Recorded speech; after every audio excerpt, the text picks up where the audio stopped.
Good morning, everyone, and welcome to the Photoshop Daily Creative Challenge.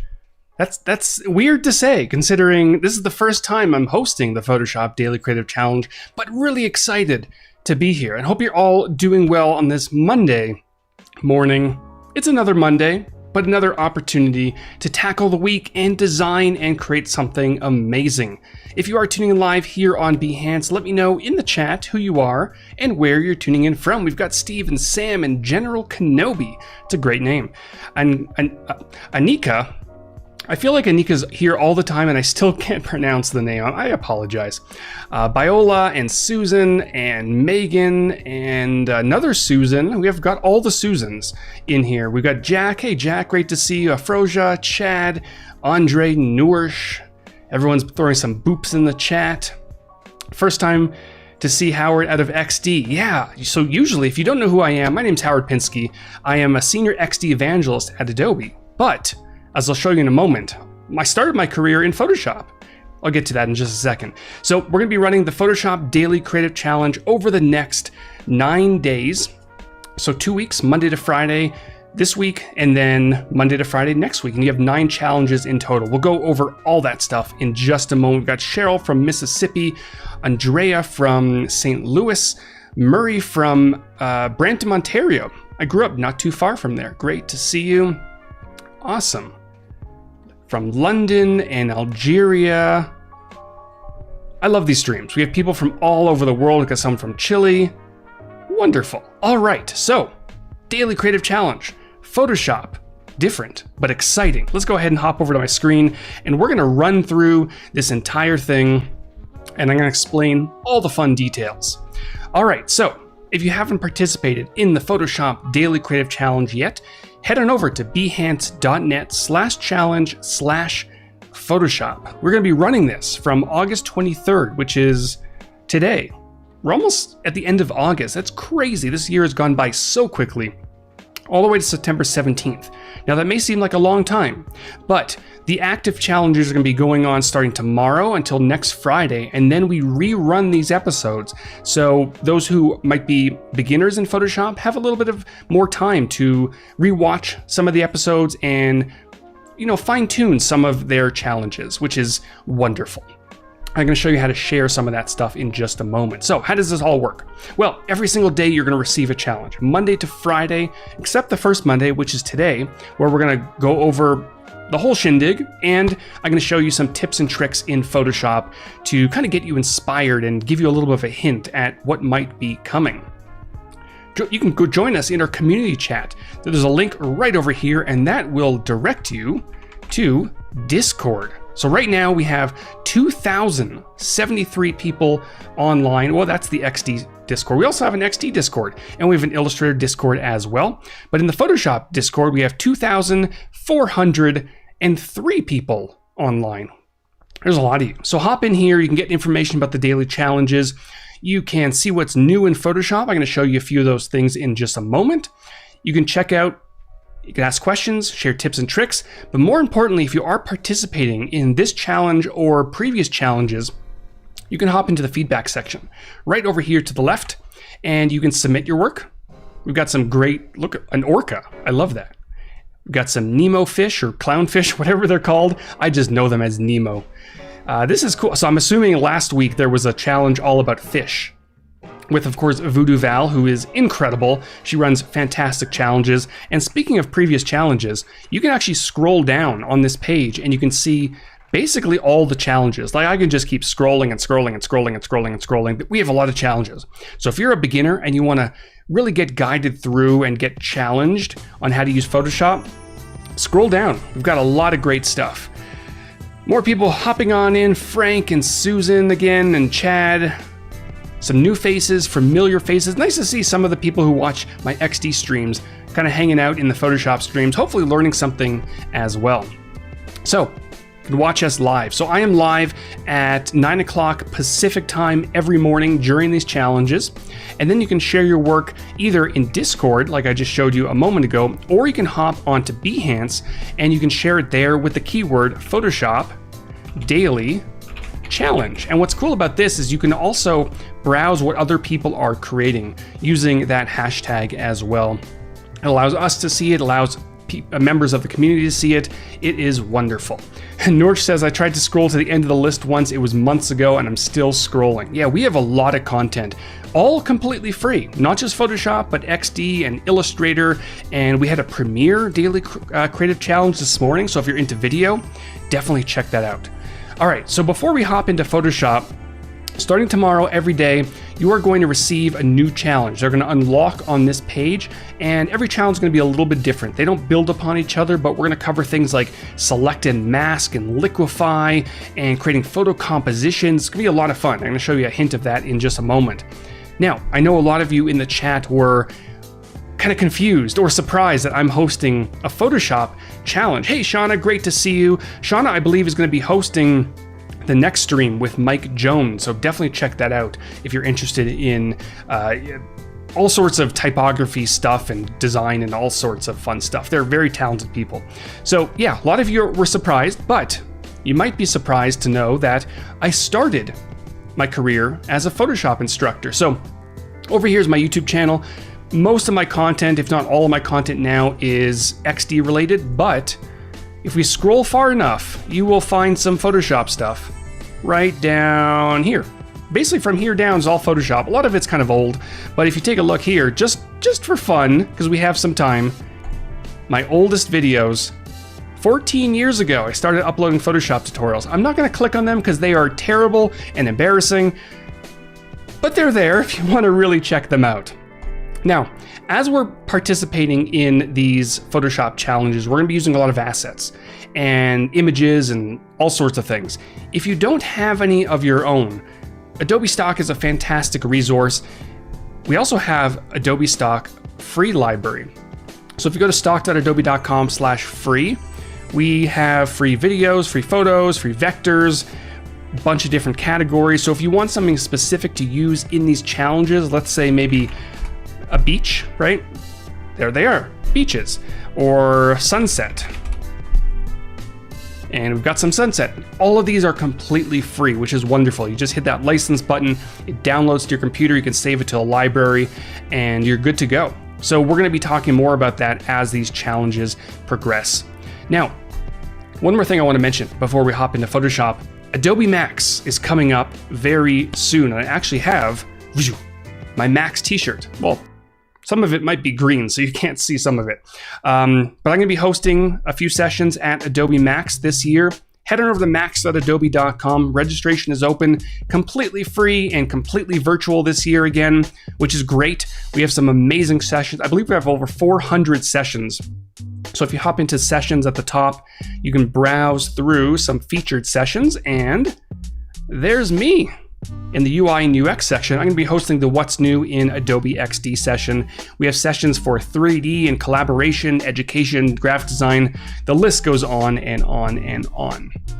All right. Someone says sky replacement. Yes, I'm going to be showing you sky replacement in just a moment.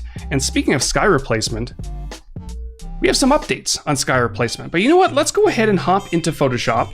And I'm gonna go through a few things. Everyone's excited about Adobe Max. Yes, Ted is already registered, which is wonderful. And again, completely free, which is great. And of course, as always, we're gonna have some pretty large updates at Adobe Max. I don't know personally what's coming for Photoshop. I'm sure we have some pretty big things, but for Adobe XD, we have some fun stuff as well, which is what I'm focusing on. But I have to imagine Photoshop's gonna have some pretty big updates, not just for the desktop, but iPad as well, which is great. So we're in Photoshop, and this is a sample of what you're gonna be getting every day for the next 2 weeks. You're gonna be getting a template every single day, and it's gonna look something like this. On the left-hand side, we have this card that introduces who I am and also the prompt. So, you know, it's going to tell you, let's say select and mask, for example. It'll say something like, today's challenge is to select and mask to extract objects from the background. Norsh is saying, is Max free this year? Yes, it is. It absolutely is free. We want to make sure that people were still safe. We're still very much in an active pandemic, so you know what? It's free. So hang out, have fun, soak in all those updates, and it'll be a good time. And then there might be some bonus tips as well in this template. And then if we are using assets from the community, we're going to have some credits at the bottom.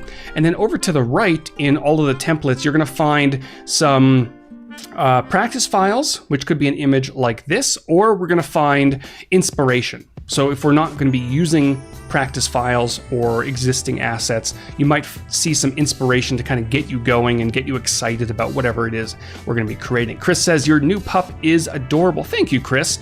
I think I recognize you from Twitter, obviously from previous streams as well, but I think you commented on something on Twitter, I think it was yesterday. So I did post this. This is our new pup. We just rescued him. His name is Oswald, and he's missing a leg. He's about 1 year old. He had a pretty traumatic first year of life, and thankfully we were able to rescue him. Well, yesterday was technically the adoption day, but we've had him as a trial just to make sure we were right for him for about a week. And he's just the loveliest thing. It's amazing how dogs can go through such trauma and then turn around so quickly and just, have a forever home, which is wonderful. Now, the reason I have this dog here, not just to show off our new pup, but I want to show you the sky replacement feature. We've had sky replacement in Photoshop for a while, but we've had some updates to it. The actual engine is just about the same, but we now have the ability to import more skies, and also we have the ability to import presets, which is great. So again, I have this image of a dog, and this is actually a smart object. We're going to talk more about smart objects in, I believe, challenge 4, possibly. I think. I don't remember, but we'll see. We're definitely going to be talking about smart objects. They're wonderful. So what I want to do here is replace the sky. Now, I do have a nice blue sky in the background, but I want something a little bit more exciting.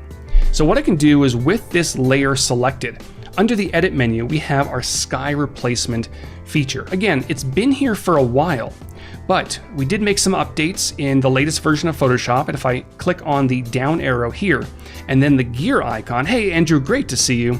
We have the ability to import skies, not just from images that may exist on our computer, and I've already done that, but also sky presets. And if I hop over to Safari for a second, when you click on that link, you're going to be taken here. And you can download sunsets and spectacular images with clouds and orange skies and things like that, night skies, blue skies, storms, and then we have some fantastic artists and photographers down at the bottom who took many of these photos. And you can import these directly into Photoshop to get you going. And what's cool is Photoshop will automatically detect the sky in the background. Now, I want to talk a little bit about this for a second. I'm going to go back to me for a moment. I posted about the update on Twitter not too long ago. And naturally, there were some photographers who were upset that a feature like this exists. Now, I want to make it clear that this isn't meant to replace photography. It'll never replace photography. This is really meant for photo composition artists, or someone who, a wedding photographer, for example, can't really do much about the sky at a wedding. You have a set date, you've been waiting for that date for an entire year, maybe even more. It's overcast. What can you do? You can't reschedule the wedding because the sky doesn't look very good. In those situations, you might want to turn to a feature like this just to kind of give you a different mood to your photos. Maybe you were looking for something very specific and it just physically was not possible to create something like that. So sky replacement can definitely help in a situation like this. So let's go ahead and try this out. Blue skies, for example. In the original, if you remember, if I can turn this preview off, it was a nice blue sky, right? I did make some tweaks in Lightroom, but you might want some clouds, right? And you can kind of move this down, and now you have some clouds. And there are a few sliders that you can use. Right over here, you can shift the edge a little bit, and you can see what that does, right? It kind of pushes it in, right in this area here. It pushes it into the foreground. So it kind of blends it in a little bit. And of course you can use fade edge to fade that a touch as well, just to give you a more natural look. Then you can adjust things like brightness. Turn that up or down. I think it looks pretty good up. You can adjust the temperature. A lot of these are pretty self-explanatory. You can make it warmer, you can make it cooler. You can also adjust the foreground adjustments. And this is kind of cool, especially once you start getting into some of those spectacular skies. And I'll show you that. So color, you're not going to see much of a difference because the original sky was blue, right? So if I scroll down, and let's go for the spectacular ones, and these ones will definitely change the mood of the photo. And you'll take a look when I do apply one of these, right? Watch what happens to the foreground. It was subtle, but the foreground did change. And here you're going to start to see some of the benefits of the first few sliders, right? I'm going to scale this up a little bit, just so I don't get too much of the mountains in the background. And you're probably also wondering, the mountains in the background of this image are very sharp and in focus, but the background of this image is blurred. And I'm going to show you how to deal with that in just a moment. Howard doing Photoshop DCC and not XD DCC. Yes, I'm switching things up a little bit, but I'll definitely be back for a XD DCC in just, who knows, probably around the max time frame because we have some fun stuff coming up. So again, we can shift the edge, we can blur the edge a little bit, and we can fade the edge so it blends in with that background. But like I mentioned, we can also adjust the foreground. And that will definitely, as you can see, oh, there we go, right? So we have this orange background, and we want to, if we didn't adjust the color, it would just kind of look disconnected. But if we bump that color adjustment up, it'll automatically apply some adjustments to that foreground and leave us with a fairly more natural look. But again, that background is very much in focus, and some of the background here is not in focus. That is just not natural, right? So what we want to do is we can output this as new layers, right? And if I press OK, it's going to start doing its thing, and it's going to give us, let me hide this for a second. It's going to give us all of these different layers. So we have our sky replacement layer. We have this layer right over here, which kind of blends things in and gives some adjustments. And then we have an adjustment layer here, which if I hop open the properties inspector, it's already applied some adjustments, but if we want to fine tune that, we can definitely do that. What's the theme of this month's DCC? So this month, there is no theme. Every challenge is going to be a little bit different. I know last time Val did a theme all about oceans and fish and things like that. Mine are going to kind of be all over the place. We're going to definitely touch on some various use cases for all sorts of things, gaming and photo editing, all sorts of fun stuff. It's going to be a good time. Now, again, like I mentioned, the sky in the background is in focus. This part, not in focus. So what we want to do is actually make the sky a little bit out of focus, right? And of course you have your adjustment layer here, which we are going to, mask. We're going to be talking a lot about masks as the time goes on, but we have a little bit of the tree from the original photo popping in there. It's not bad, but we might want to just get rid of it, right? So I do have my mask selected. I'm going to grab my brush, shortcut key B. I'm going to make sure the brush is on black. If you're not familiar with masks, as you're painting with your brush, black will hide, white will reveal. And of course, anything in between, like a gray, will kind of act as opacity, right? So if I take a black brush, I can enlarge it with my right square bracket key. What am I doing? Am I on the right tool? Probably not. Whoops. White, there we go. Bam, perfect. All right, so again, we want to make sure to blur this background. There are a few ways to do it. We could simply select the layer right here and then use an adjustment layer or use a filter, sorry. I'm so used to working in Adobe XD, I might mix up some terminology. We could just hop into the filters and do our thing. The thing is, the way it's set up right now, this will be very destructive. So if we apply a blur as it is right now, we can't go back unless we undo. But if we close the document, open it up again, that's basically it. So what we'll want to do, and again, we're going to talk more about smart objects, but we want to convert it to a smart object, which is essentially going to take those layers with the mask, combine it into one. And if you had multiple layers selected, it would do the exact same thing. It would take all those layers, combine it into one, and it's going to kind of keep those layers to the side for safekeeping. So you'll be able to apply things like adjustment layers and filters and keep them non-destructive. So if I hop up to the filter menu, I can go down to blur and Gaussian blur, for example, or I can use the blur gallery. In this case, we might not need the blur gallery, but let's try it out. Let's try a field blur. And you're gonna take it, oh, look at that.